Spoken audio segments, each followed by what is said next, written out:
丈夫为了给妻子一个惊喜，竟将妻子细嫩的小手铐了起来。可就在妻子询问情况时，丈夫就把枪对准了自己的脑门。殊不知，这还只是丈夫整个计划的开始。此时惊慌的妻子还想逃离，却发现手铐另一端连着丈夫的手，心想丈夫玩的是真大，于是拼了命要挣脱手铐。可即使她如何用力，也始终都无法将两人彻底分开。绝望的她只能仰天大喊。然而在这鸟不拉屎的地方，根本就不可能会有人来救她。但很快，女人便坐在地上开始调整呼吸，试图快点平复眼前的恐惧。等到内心彻底平静后，她转头看向丈夫的床头柜，打算通过固定电话报警。然而电话刚拨出，竟发现处于紧急战线状态。她彻底崩溃了，没想到丈夫早把线路剪断，于是又拿起一旁自杀用的手枪，试图用子弹打断手链，给自己一次可以逃生的机会。然而就在她做好十足的心理准备时，难道是手枪哑火造成？结果她又连续开出数枪，发现枪里只有自杀的一发子弹，这让女人倍感无奈，愤怒地把枪丢进了床底。可自己总不能被一具尸体所困，于是拖拽着沉重的尸体缓缓移动，好不容易来到衣帽间门口。然而刚打开里面的开关后，却发现里面仅剩下一件雪白的婚纱。她抚摸着当年结婚穿过的婚纱，内心不由得想起丈夫的点点滴滴。因为就在昨天，丈夫为了庆祝两人的结婚纪念日，特地给妻子送来一束鲜花，并安排好多数两人的浪漫晚宴。同时丈夫掏出一个红色礼盒，里面放着一个精致的钢圈项链，这也代表着今晚的主题，钢婚纪念日。丈夫为了表示自己的诚意，特意亲自为妻子戴上项链。饭后丈夫让她摸摸自己的口袋，里面竟藏着一条长长的黑丝，随后便蒙上妻子的眼睛，来到了这个荒无人烟的鬼地方。可就在取下婚纱的瞬间，后面赫然放着一个巨大保险柜。此时的她根本不知道丈夫为何要做出如此举动，无奈的她只好将婚纱拖住丈夫，并换上她的衬衫拖动尸体，尝试带着尸体下楼。结果一个不注意，就连同尸体一起滚了下去。她躺在花瓣上痛苦地呻吟着，然后奋力爬起身来，将尸体一点点挪动到门口。可面对一望无际的白雪，女人还是苦笑地选择放弃。于是她再次回到房间，渴望从包里找到自己的手机，然而将所有物品倒出，也没有看到手机的踪影。但一旁的花瓶却引起她的注意，发现手机竟然被浸泡在花瓶里。于是再次拖动尸体，迅速把手机从水里捞出。她快速擦拭残留的积水，将所有的希望都寄托在这部手机上。就在准备开机的瞬间，女人兴奋不已，结果才刚开机 No, no, no, no, no, no, no, no, no, no, no, no, no, no, no, no, no, fuck!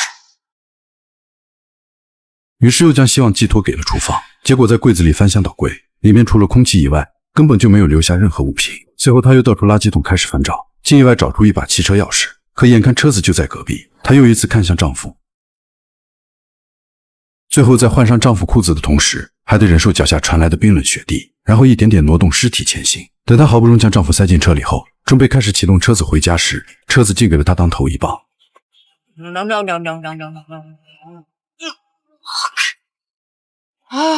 当她开门看向油箱，上面赫然插着一根油管。可就在她为此懊恼时，丈夫的声音突然传来。当发现是收音机里的留言后，竟然把自己都给逗笑了。当看到脸上满是丈夫的鲜血时，立马决定拖拽着丈夫回到房子，来到卫生间里开始清洗一遍。可看到昨晚送给自己的钢项链，她恨不得将其直接扯断。可无论她如何用力，也依旧牢牢地挂在脖子上。突然女人又想到什么，赶忙拖着丈夫来到地下室。然而打开昏暗的灯光后，才发现所有工具都被丈夫搬空。气得她开始咒骂起来。You fucking hypocrite! How many fucking times did I wash lipstick and glitter off of your fucking shirts? 面对已经冰凉的丈夫，她也只能拖着这个累赘离开。在不停的咒骂声中，用尽全身的力气才把她拖出地下室。正当她躺在地上大口喘气时，门口就传来一阵急促的敲门声。她小心翼翼地向着门外看去，原来是自己的爱慕者来了。当询问她怎么会来这里，小黑却说是女人发了条求救短信。女人这才意识到一切都是死去的丈夫所为。随后她便打开房门，而这惊恐的一幕把原本大胆的小黑都吓了一跳。当得知了事情的来龙去脉，便和女人一起商讨起应对之策。显然如今最要紧的就是报警。可就在她准备出门拿手机时，竟发现远处有辆车向这边驶来。为了不让事情暴露，小黑将女人锁在了房间里，独自面对即将驶来的汽车。随后就有一个人下车，走来的正是一个年轻小伙，自称是房子主人让他来维修水管。为了能打发小伙离开，小黑自掏腰包给出辛苦费，可小伙依旧不依不饶，谎称要进去上一趟厕所。这瞬间让小黑警觉了起来，感觉眼前的人肯定另有企图。然而就在两人争执不休时，车上又下来一个大哥。小黑见状立马大声驱赶，还不断谎称自己已经提前报警。可大哥根本不予以理会，上去就是一刀命中腹部，根本不给小黑任何反击机会。听着小黑凄惨的叫声，女人瞬间被吓得双腿发软。但大哥一脚踹开大门，却没有发现躲在墙后的女人，这才给了女人一丝逃生的机会。可第一次见到杀人的小伙，整个人都被眼前的景象吓坏。他不停祈求老大离开，起码能摆脱一个不在场的证据。然而令他没想到的是，老大一把抓起他靠向墙边，不断给他洗脑，表示做大事就不要拘小节，要多向高启强学习孙子兵法。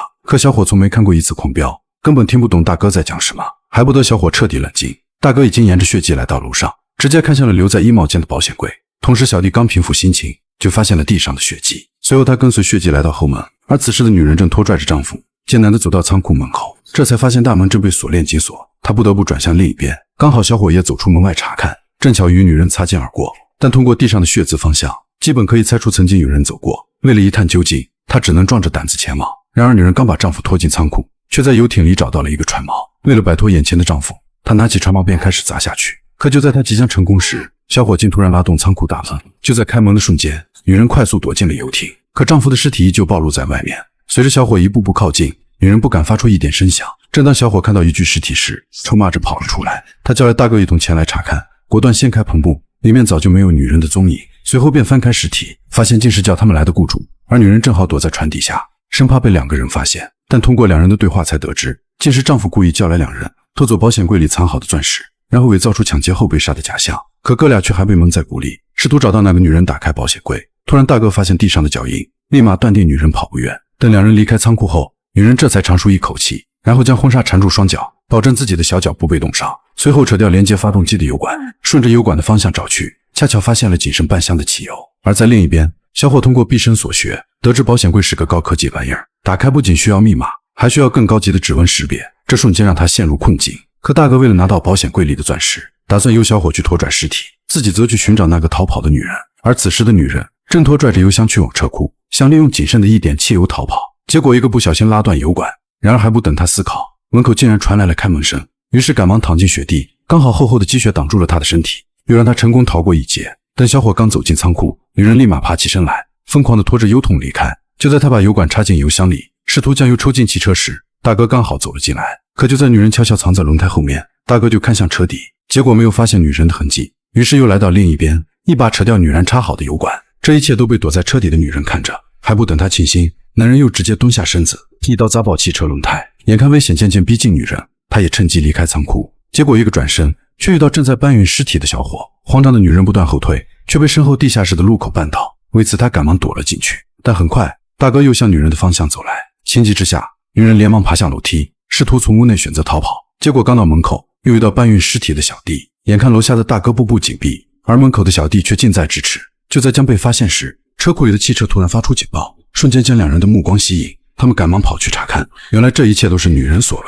愤怒的大哥踢向汽车，小伙却在埋怨他做了什么。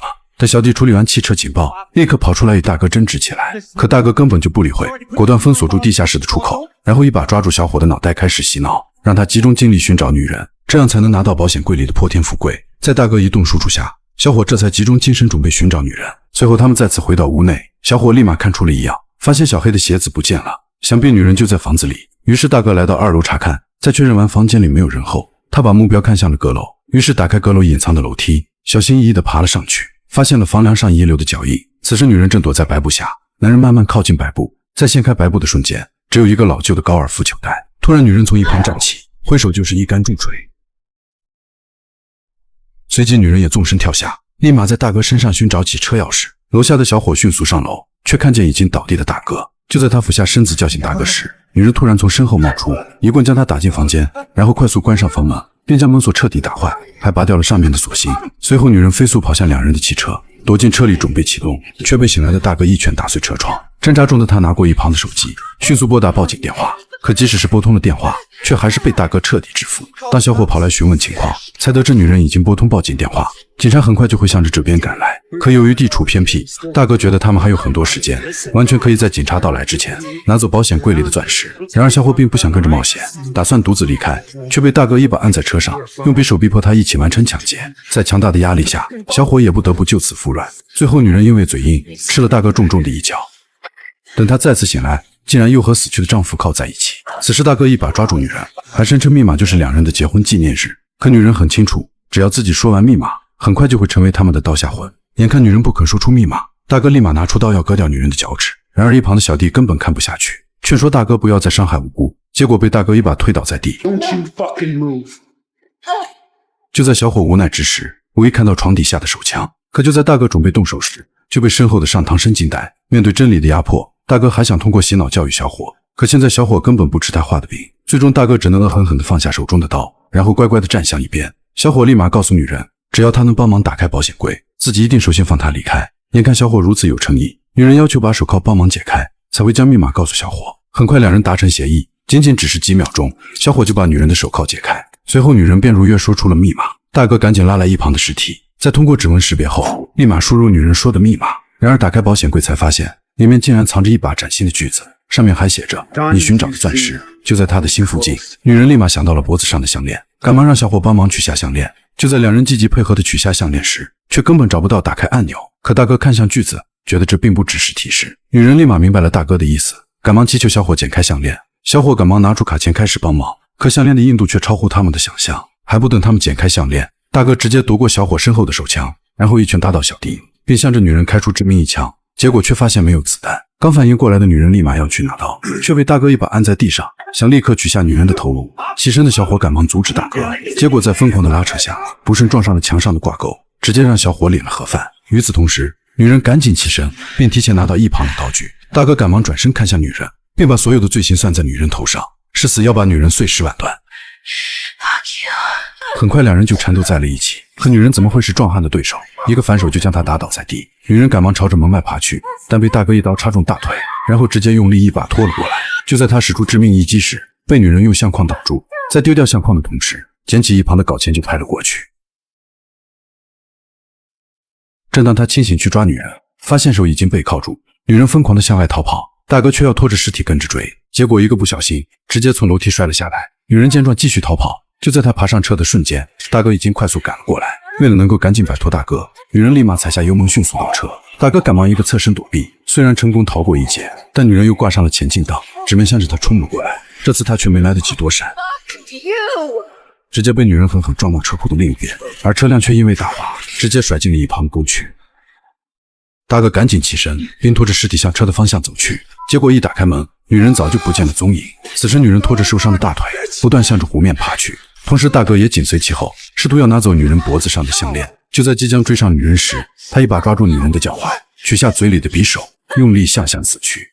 眼看一刀没有得逞，他赶紧掐住女人的脖子，想让女人窒息而死。然而求生的本能让女人开始反击，他扬手夺过右边的匕首，反手向着大哥刺去。结果大哥转身倒地的同时，导致边面迅速裂开，尸体顺势掉进湖里。大哥赶忙抓住女人的脖子，将她也直接带进湖里。眼看两人生死未卜，女人灵机一动，抓起大哥身上的匕首，向着眼睛刺了过去，疼得大哥直接松开手臂，这才给了女人一丝上浮的希望。很快女人不断敲击冰面，用尽最后的一丝力气刺破冰云，终于才得以获救。得救的女人赶忙摘下婚戒，让她与死去的丈夫一起葬身于湖底。至此影片结束。